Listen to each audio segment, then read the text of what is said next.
Hello and welcome back to another episode of Kawfee Tawk. New camera, who's this? Who is this with this camera? The picture looks so good for all of our visual listeners and watchers. I'm so excited. I held out on Kawfee Tawk this week for, yes, number one, the camera. I was having some issues with the camera.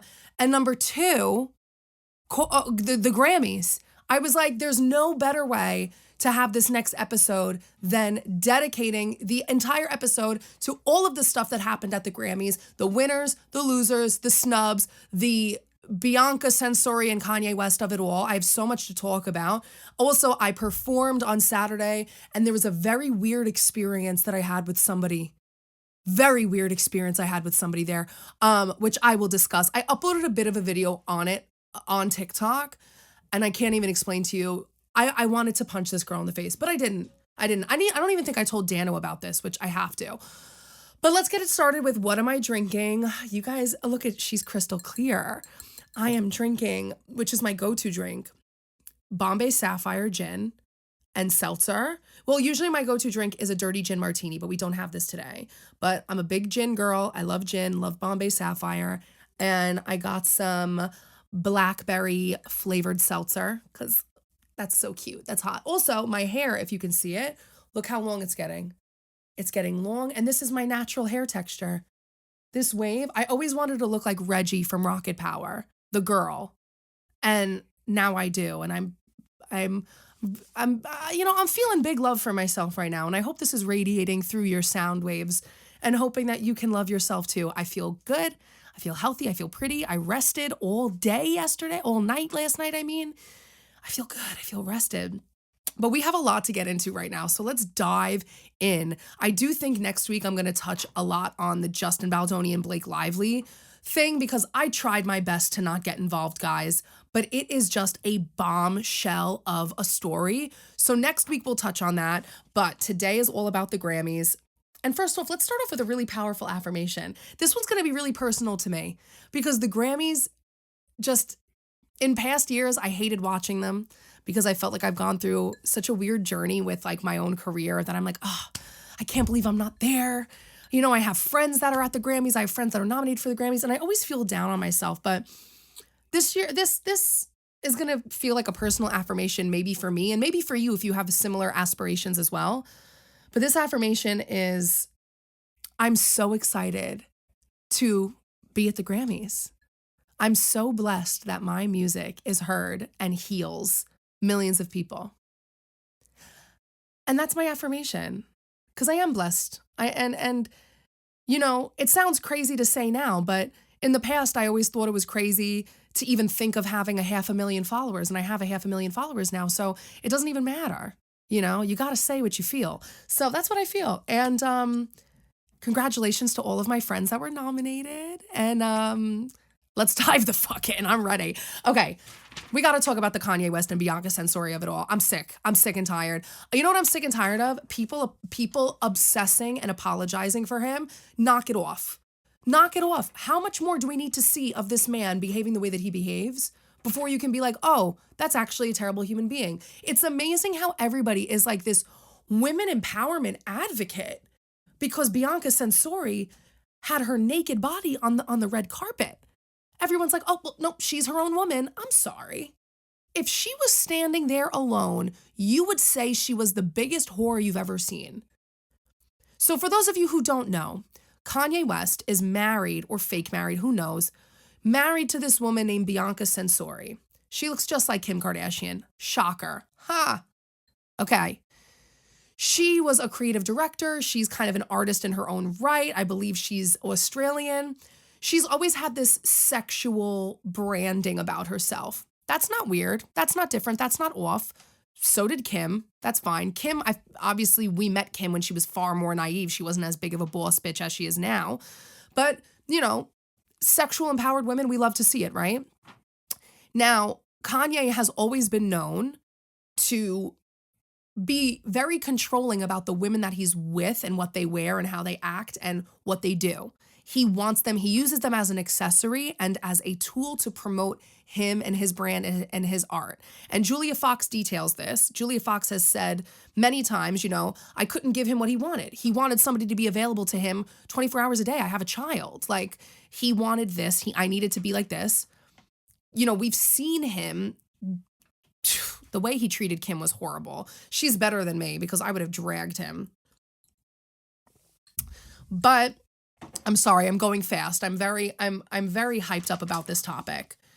Basically, Kanye West has been known specifically for Bianca Censori to have her dressed in like full stockings head to toe, nothing underneath, and then just holding like a pillow in front of her. You can literally look this up online. She's literally a couch cushion with legs. And apparently that to him is like sexy or something. Sure. The reason why it's interesting, and there's a step further, another layer, is that when he was married to Kim Kardashian, you know, he threw out her entire closet. They filmed it, so that's why I know this. Threw out her entire closet and filled it up with stuff that he felt like was fashion forward. And it was stuff that was uncomfortable for Kim and she was unsure about it, but oh no, that's just, I love that he wants me to be a part of this and he wants to do this for me, right? For me, that feels like a control manipulation tactic and shielding it behind some weird act of love, right? But once Kim got her sense of self and her sense of style, and once she didn't want to be bullied anymore, Kanye made her a single mother. People are like, oh, Kanye didn't do this, Kanye didn't do that. Kanye literally left and moved to another state while Kim had to have her own career and take care of her kids. I'm not the biggest fan of Kim Kardashian, don't get me wrong, but you're a shit person for that. I don't care.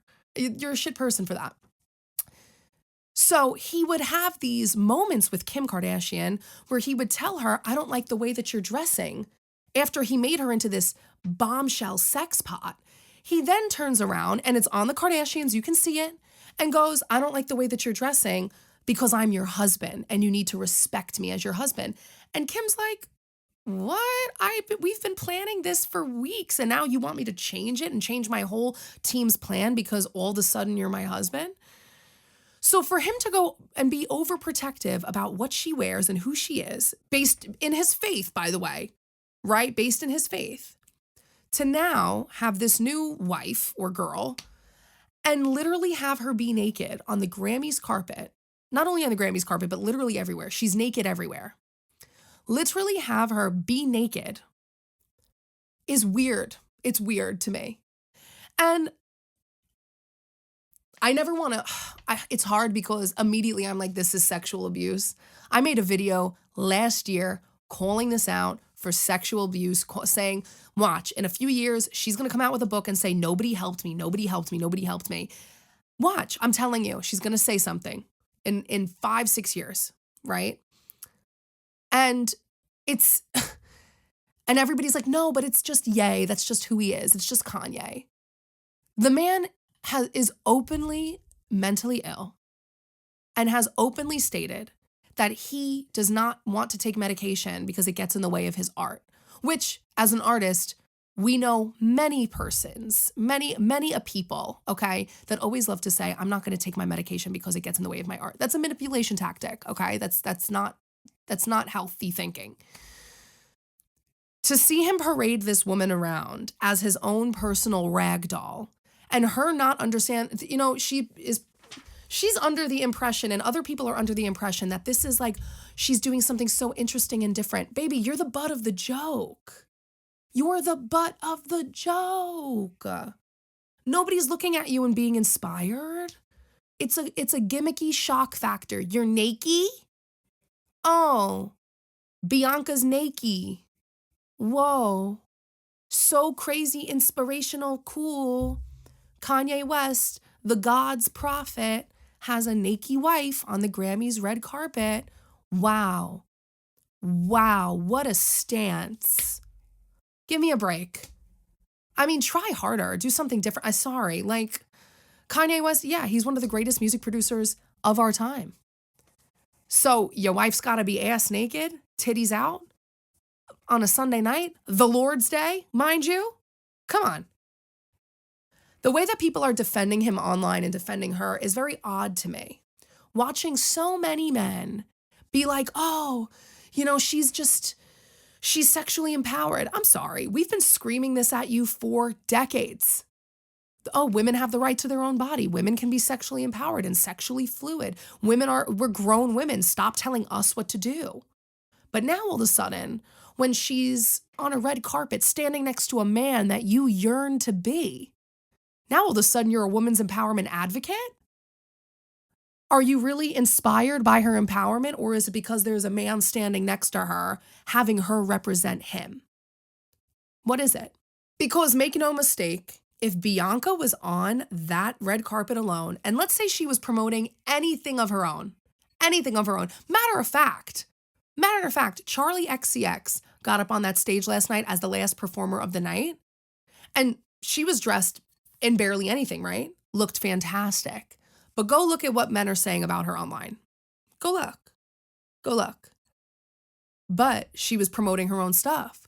A woman taking control of her own body is so offensive to men that they will only permit it when a man says she's representing my art. But she couldn't represent her own.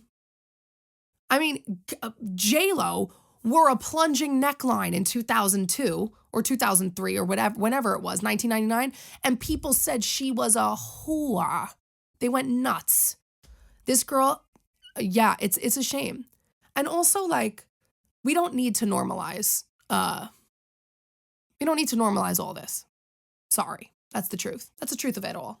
Hate to say it. I'm all for a woman's gorgeous, gorgeous body, but I don't really feel like we need to normalize being.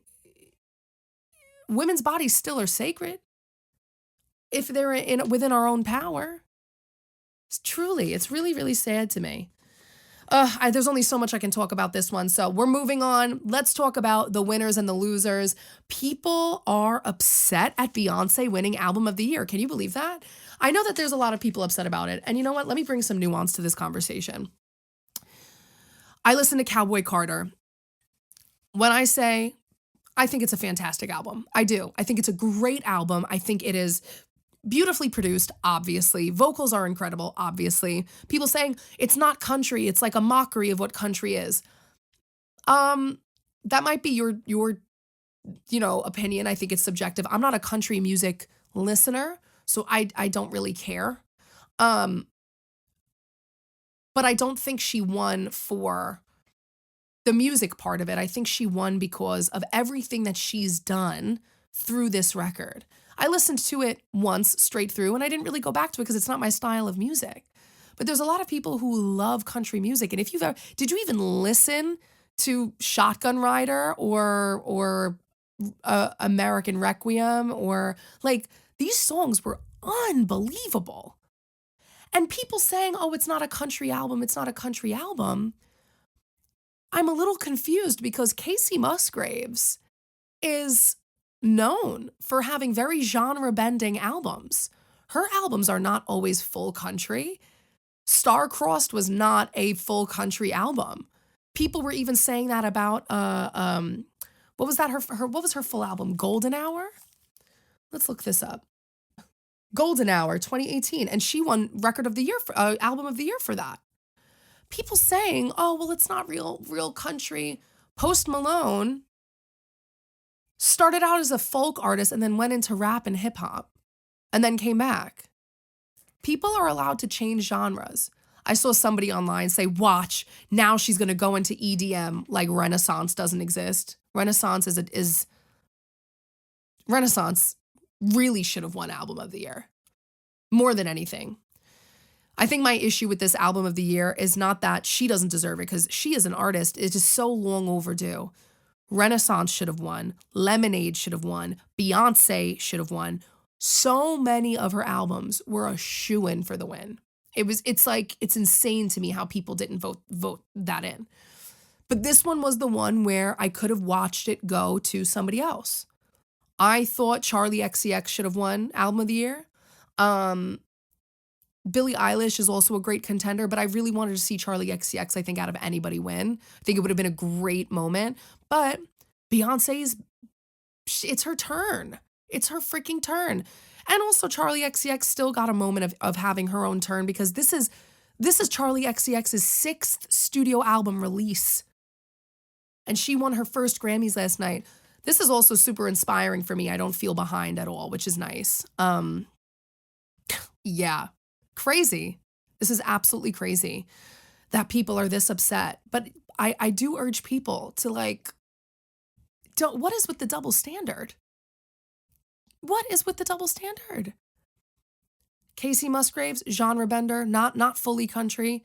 Neither is Post Malone. Lainey Wilson, I would say, is probably the most country. Lainey Wilson and Chris Stapleton, sure. Those were the other ones nominated, I believe.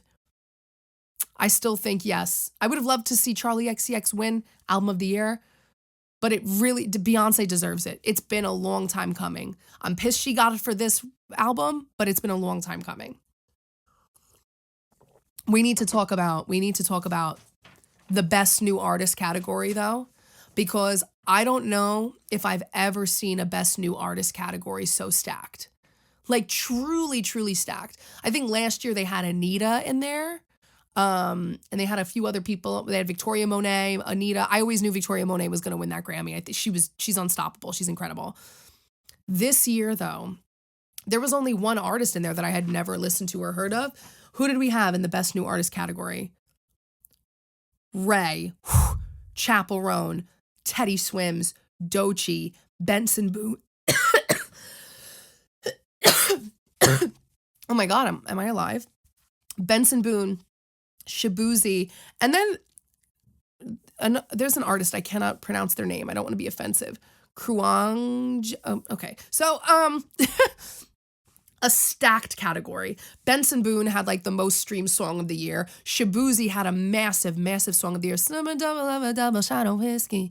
No, Jack Daniel got a history. You know what I'm saying? Ray. I mean, what a story also from all of these artists. What a freaking story. Like Ray, she was signed for 7 years.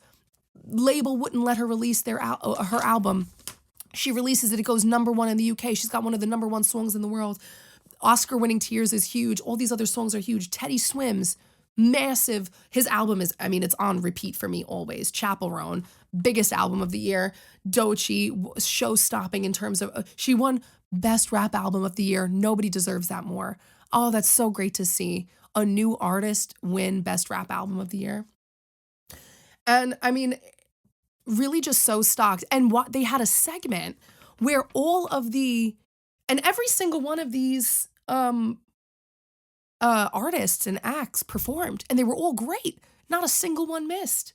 Not a single one missed. And but I knew it was going to go to Chappell Roan. Best new artist had to go to Chappell Roan.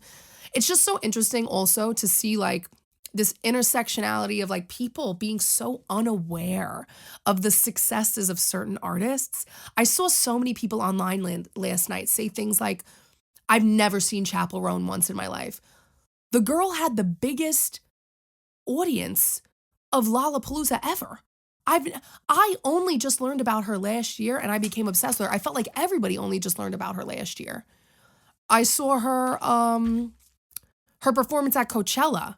And I was like, damn, who is this? And then all of a sudden it was festival after festival after festival after festival. And she was everywhere. I think once they live streamed that Coachella, people were like, who is this girl? She's cool. She's interesting.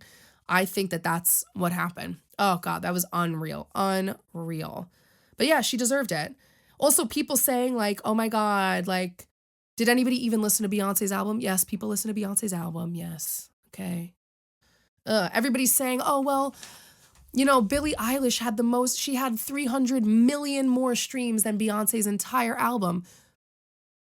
Here's the thing. It has nothing to do with streams. It is not a popularity contest because one person can stream one song, 100 times. It's not a popularity contest. It's people in the Academy voting for what they think is the best quality for whatever reasons, truly. The next thing I need to talk about, one thing that rubbed me the wrong way, the entire thing, Trevor Noah was pushing these wildfire donations. And I was like, look, I get it. We want help from the entire country. But like, Do you not see what's going on in our country right now? I'm doing my very best to avoid talking about it, but like none of us can afford anything. None of us can afford anything. It is so embarrassing. We are all so embarrassed. So for you to be like, everybody donate, you need to donate. At one point in the show, he goes, okay, we've reached $7 million in donations from, regular people across the United States. I giggled because I was like, that's like nothing.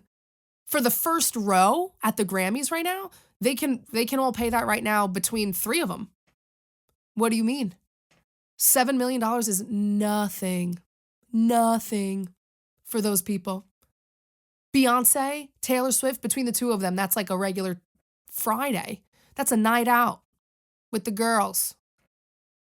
Like it does come off it comes off stupid. It's how I feel about like The Rock and Oprah asking people to donate for Lahaina, like in Hawaii, that huge, massive wildfire. That's how I felt. I was like, Oprah, don't ever ask anybody for anything, ever. Especially when her house was somehow untouched. Weird. Weird. No, I just think it's a bad look. It puts a bad taste in my mouth. The constant, please donate, please donate, please donate. Like every single person in there, if they were to all donate, you wouldn't be asking us. Every single person on that bottom floor of the Grammys, if every single one of them donated, you wouldn't be asking us. You wouldn't have that square on the bottom of the page. Okay? And also, where's the money even going? That's what I don't like. They're like, donate here. For what reason? So a major corporation can write it off for their taxes? No thanks. I'll donate to where I want to. Crazy. Not a fan of that. All right, we need to talk about record of the year and song of the year. I know Drake is crying somewhere. Drake has got to be crying somewhere. Kendrick Lamar won record of the year and song of the year. Okay? And for those of you who don't know the difference between record of the year and song of the year, song of the year is for the songwriters. It's for the people who wrote it and contributed to the lyrics. Record of the year is for mainly the production. So whoever produced it and created the sound, the scape, the all of that. So Kendrick Lamar winning both of those. He got up on stage and all I hear is the entire audience go, trying to strike a chord, but it's probably A minor. And this goes back into the conversation I'm saying about the intersectionality of like people not being aware of how big certain artists or songs are. I'm seeing a lot of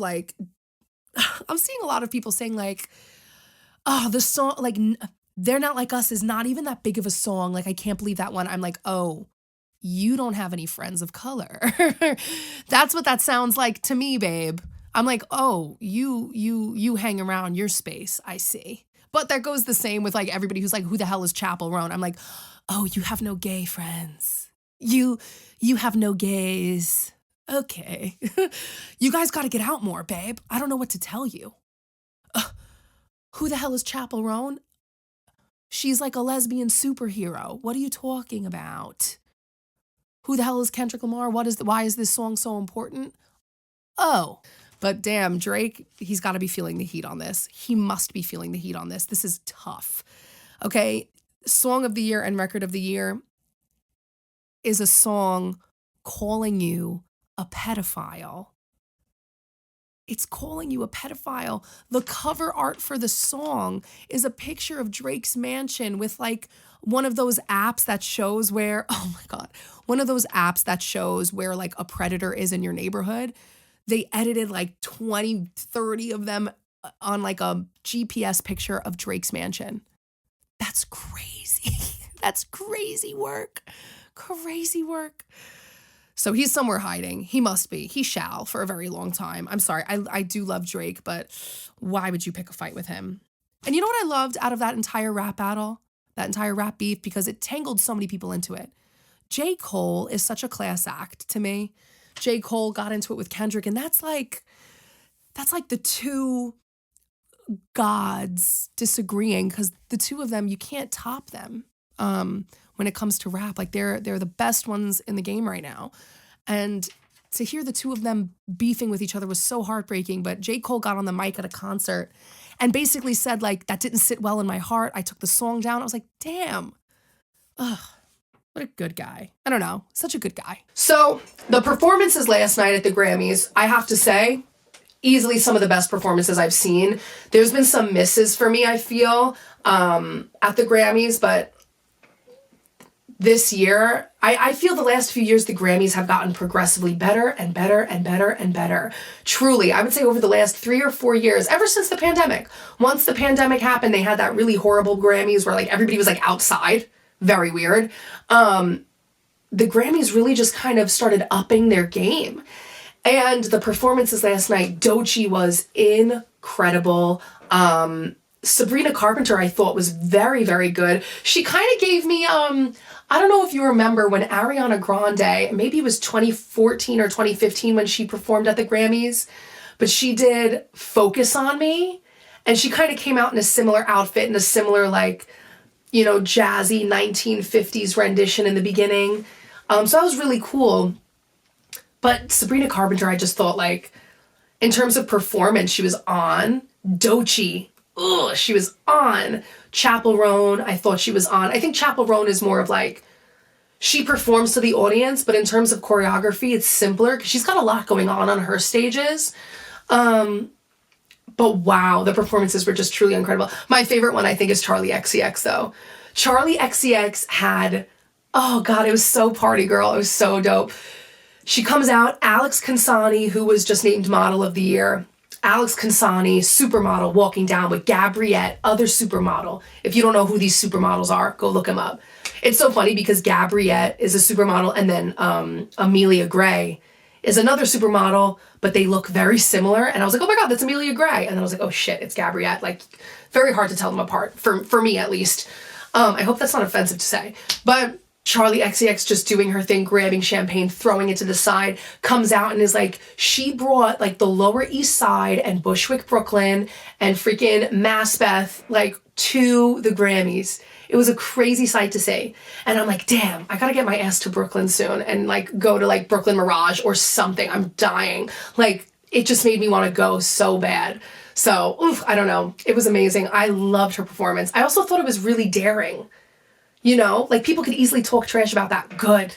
Charli's one of those artists where she's been through enough and she's like, I'm here. You know, I've got my base and they're going to stick with me no matter what I do. And it took her time to grow that. And it's super inspirational. I think she's an incredible freaking artist. Incredible. Now, when it comes to the other girlies, like I said, Chappell, Sabrina, Doechii, we are hitting kind of a golden era for pop girlies. Just for women in general, we really are hitting a golden era. But there's one girl that I notice is always missing from the mix, and I have some opinions on it. You know, obviously Doechii's not pop, but Doechii is in popular music. Seeing a young woman like that have so much power and, you know, just tenacity with her art is incredible. Same thing with Chappell Roan. She's kind of got that activism scent to her that is just so needed. Sabrina Carpenter is great. I mean, Olivia Rodrigo's been hovering around. I think her last record didn't do as well. Dua Lipa didn't get nominated at all for her last album. Taylor Swift didn't win any either. So Taylor Swift I didn't think she was going to win any, if I'm being honest. Her last album, it was a lot. It was kind of drony, very similar vibe and energy. There wasn't any like bops on it. And I think that's kind of what people look for when it comes to that. Right now, I think we are stepping into a new era with some new girls. And don't worry, I'll be there. But the one that keeps getting missed from the mix is Tate McRae. So where is Tate McRae when all of these things are happening?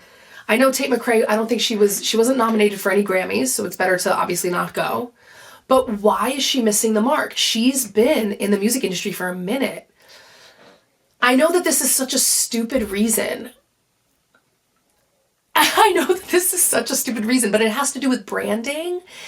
And I don't want to come off like I know more, because I obviously don't. But get a new stylist. What's going on? Why is she dressed like a hockey goalie all the time? She's dressed like she's taking pucks to the face, babe. Why is she wearing football pads? Like, what is this? What is it? I'm not getting the vision.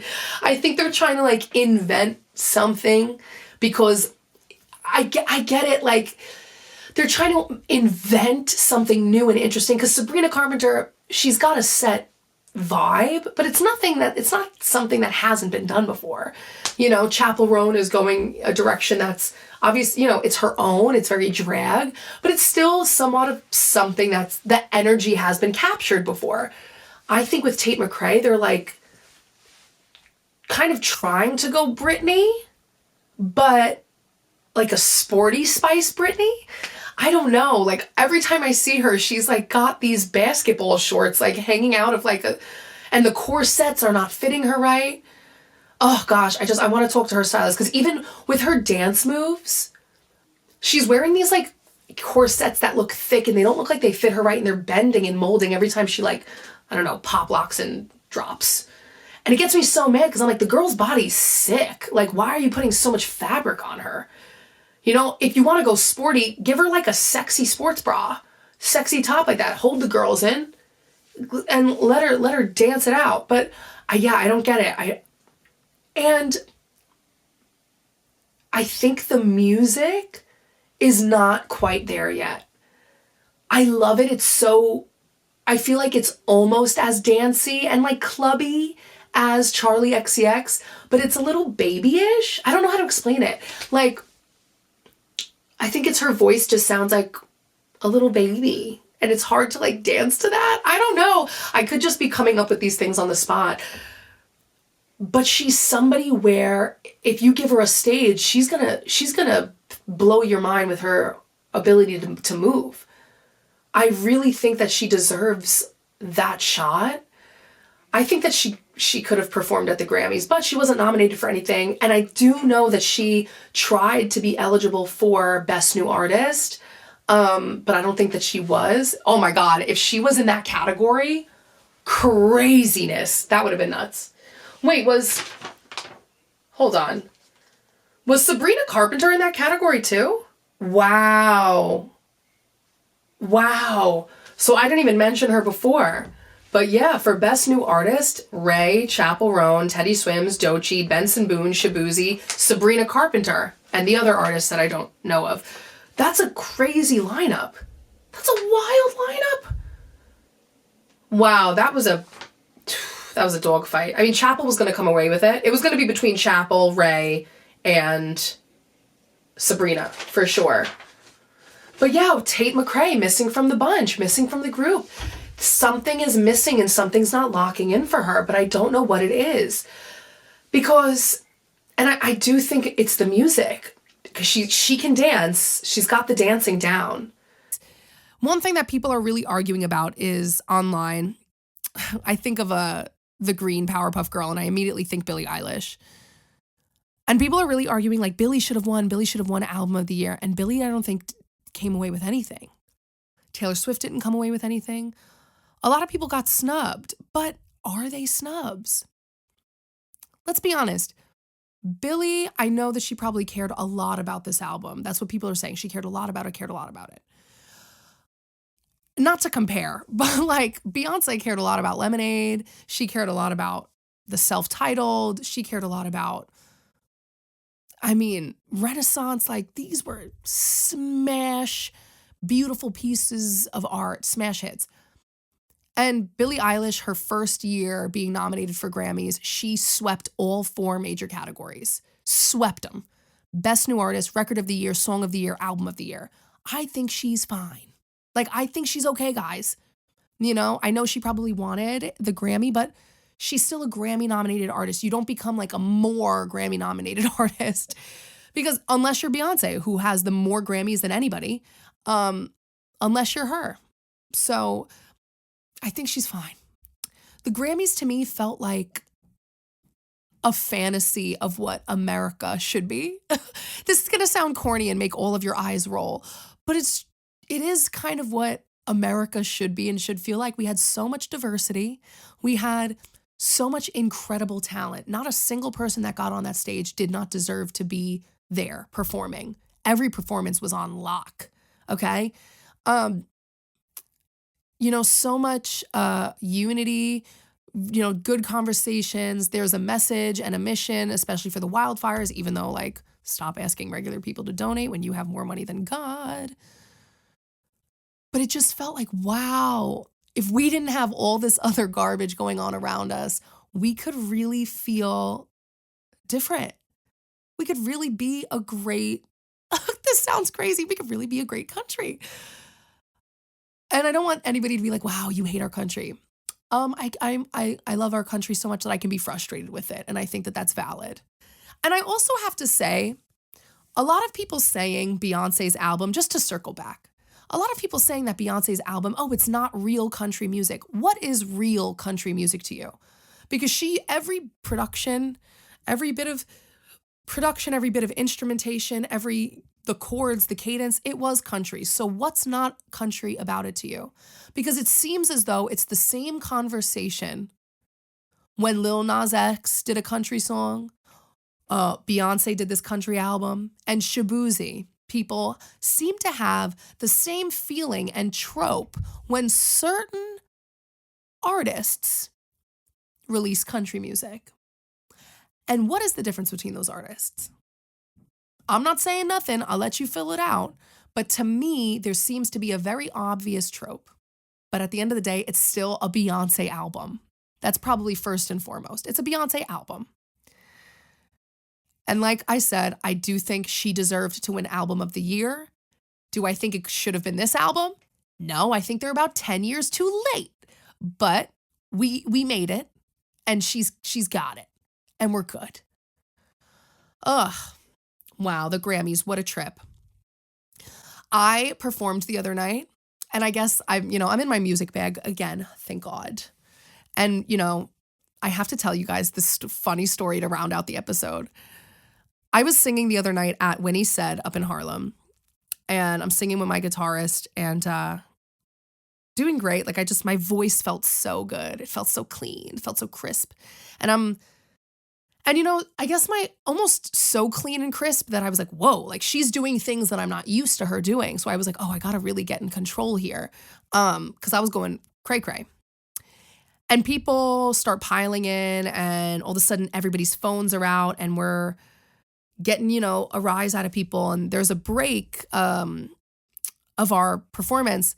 And I go to the restroom, I come back, and there's this girl sitting around my friends, and she goes, like almost as if she's in a mid-conversation with my friends, she turns to me and is like, so I was saying, you shouldn't be singing like this. Like, I think that you need to stop singing like with so many acrobatics, and just like really let the song ring out. Like it would sound better, and it takes away from the beauty of the song. And, I'm trained, so I would know. I was like, whoa, whoa, whoa, whoa. First of all, in my mind, I'm like, what happened to hi? Hello, how are you? Number one. Number two, this is my job. I'm getting paid to do it. I don't walk into your fucking place of work and tell you how to do your job better without even knowing your name first. And I was like, oh, okay. All right. She was like, no, like, I'm trained. And I was like, okay, I also am trained. And she starts kind of trying to go toe to toe with me on something. I was like, girl, whatever insecurity you got going on, you want to get up there and sing, go sing. But it made me feel sad for a second, because I was like, there's a piece in me that felt myself starting to get a little spicy with her. I felt like, I had a drink or two. So I felt like, starting to say I want to start saying some mean things. But she keeps talking, and she's like, well, I'm trained, and I was on Broadway with Rosie O'Donnell. I'm like, when was the last fucking time Rosie O'Donnell was on Broadway, girl? What were you, 7?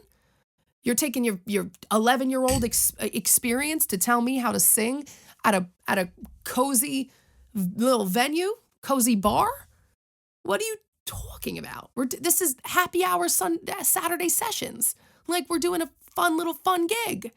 I'm getting paid to be here. We're having a great time.